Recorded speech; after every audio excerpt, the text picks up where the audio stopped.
Hello, this is Deborah Yao with Black Education TV, and I'm going to be sharing with you a very interesting video.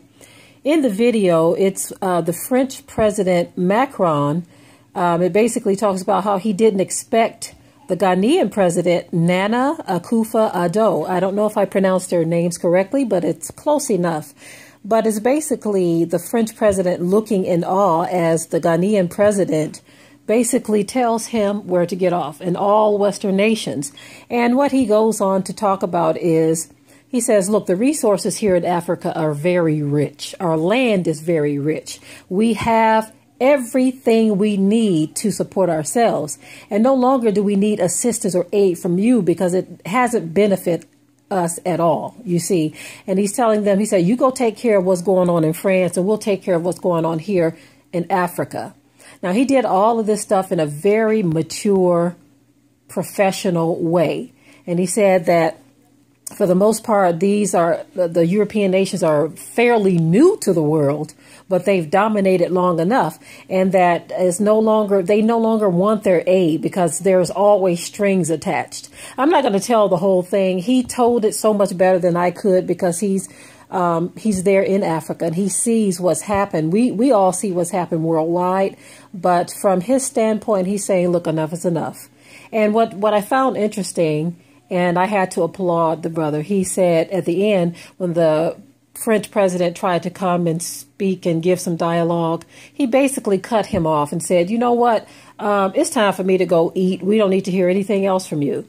And I'm paraphrasing all of this because, like I said, he did this in a very professional way, and I had to give the brother a sitting ovation because I was sitting at my desk as I was watching this. But in my mind, I was clapping. I was giving him a standing ovation as I clapped because he put this man in his place in a professional way, and he just basically said, "Look, enough is enough. You Western nations, you try to give us aid," in which a lot of times, for those of you who didn't know this, a lot of the aid that they give to Africa are resources that they actually took from Africa, took to one of their nations to process, bag up, stamp off, and then they ship it back to Africa and say that this is aid. You see how crazy that sounds and how utterly hypocritical it sounds? To try to say, look, we will give you aid if you do ABC, if you do what we tell you to. You see, many times there is bribes and sanctions that they have to be faced with if they don't do things a certain way. And this African president is saying, look, enough is enough. We have enough resources to shut down the whole world. But we as the African nations need to tap into our own resources and stop letting Western hands dip in where they don't belong. So anyway, I'm going to go ahead and roll the video and let me know what you think in the comment section. I hope that the comments I'm about to make will not offend the questioner too much and some people around here. I think there is a fundamental misstatement of the issue in the question.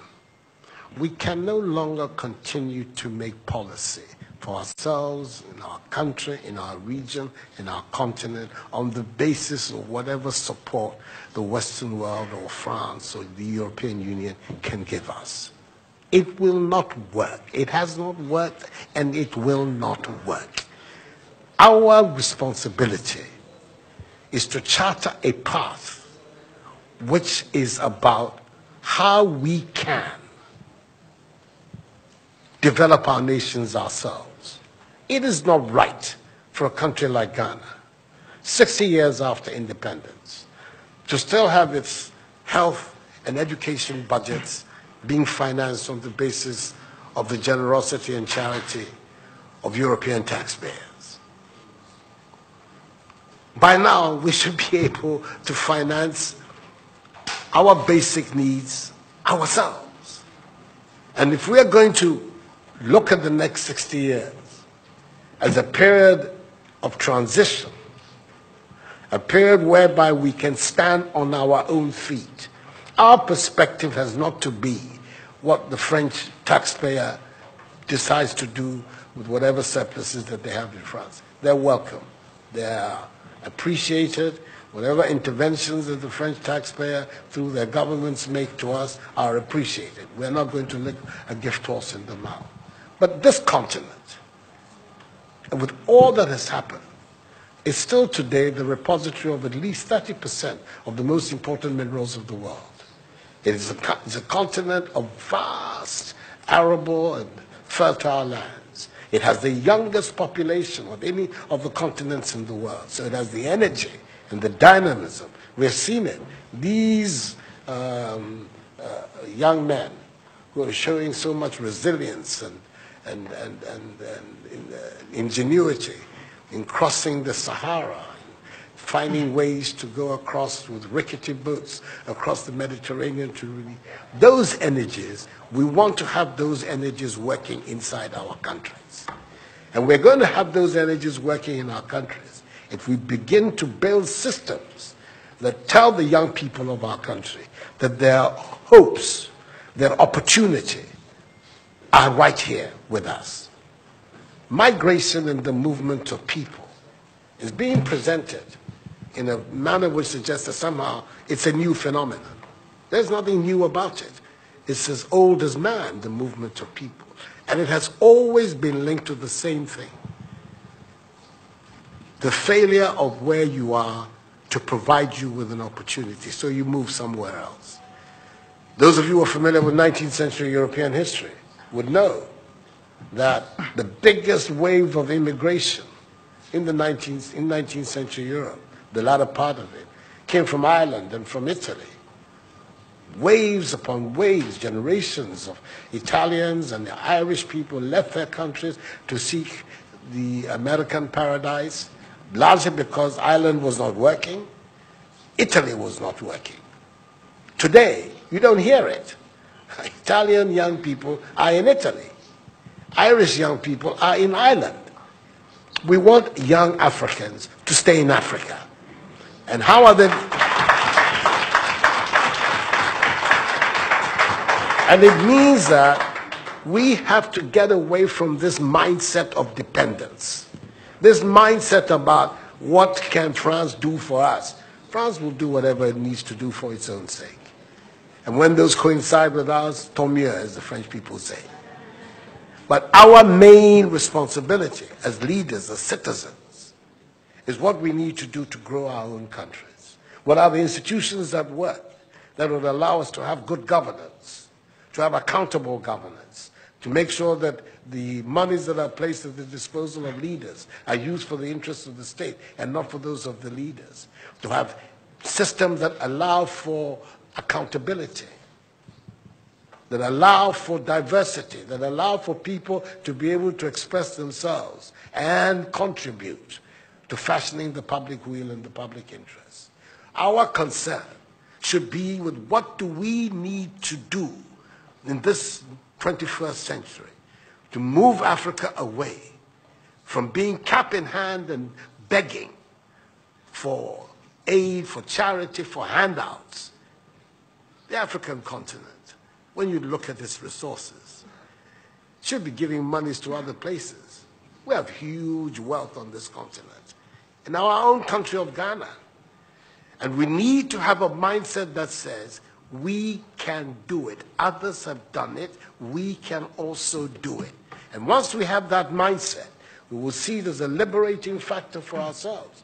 We keep talking about how it was that Koreans, Malaysians, Singaporeans, who got their independence at the same time as us. We're told of that at the time of Ghanaian independence, per capita Ghanaian income was higher than that of Korea. Today, Korea is part of the first world. So is Malaysia. So is Singapore. What happened? Why did they make that transition? And 60 years after independence, we are where we are. Those are the matters that should concern all of us as Africans, as Ghanaians. And not, when I say so with the greatest of respect to the French president, I think that the cooperation of France is something that I am, as you know, a strong friend of France. I am Francophile. So I don't have any difficulty with that.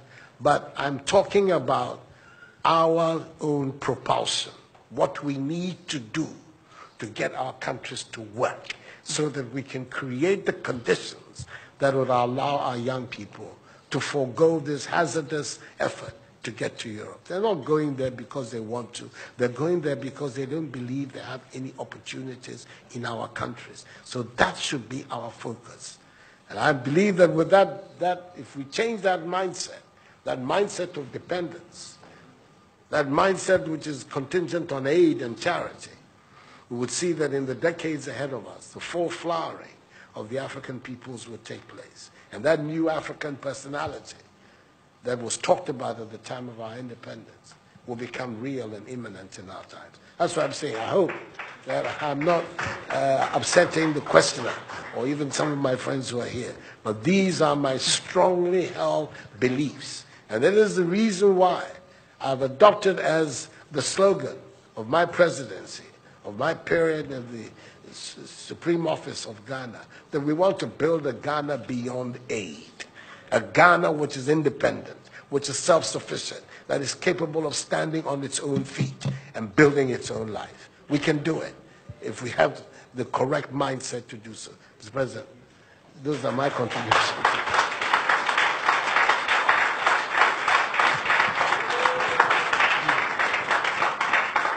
Si vous aviez besoin d'avoir la preuve qu'une nouvelle génération de leaders en Afrique croit dans une nouvelle histoire pour l'avenir et la jeunesse, vous venez de l'avoir. Pour ceux qui pensaient que ce n'était que les mots d'un président français parlant de l'Afrique. Il y a des leaders en Afrique qui veulent une nouvelle relation, qui veulent un avenir pour leur jeunesse dans leur pays, dans leur continent, qui le veulent parce que c'est ce qu'ils veulent écrire. Donc merci pour cela. So, no, we'll be here forever. We'll be here forever. He has a lot of ideas and a lot of very positive things to say. And as you can see, I have my own things to contribute as well. So, let's bring it to an end. We're going to, Mr. Macron left Abidjan after a hectic morning, has not had anything to eat. He at least has to have that side of Ghanaian hospitality. So we're going to be able to leave it for him to go and have some lunch. Thank you very much indeed. You signed this thing.